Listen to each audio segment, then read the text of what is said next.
Hey guys, in this video I'll show you how to disable a Zscaler without password. It's very easy and simple. There's many methods. So the first method, you just right click here at the bottom left on your start button, and then you go to Task Manager. Okay, I'll show you exactly how I did it. So we'll follow the same process. So we are on our Task Manager, and what you need to do, guys, is access this first. Another way to access your Task Manager, you can hold Control plus Shift plus Escape at the same time. And then what you need to do, guys, is come here under the Processes tab and look for a Zscaler client connector.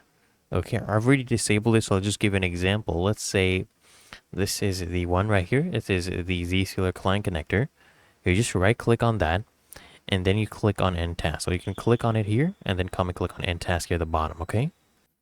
And if it does restart automatically, what you can try is disabling the startup services, and this is the next method.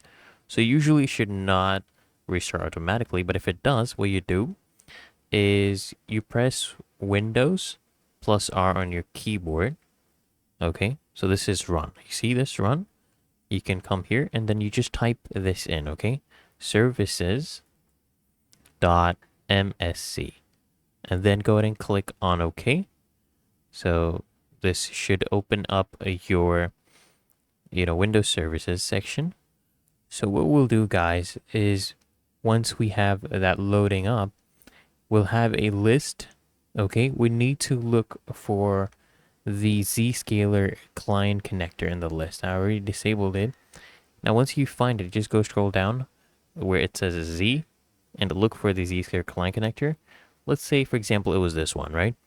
What you do, guys, is just go ahead and right click, okay, and then click on properties. Now here, what you do is change the startup type to disabled.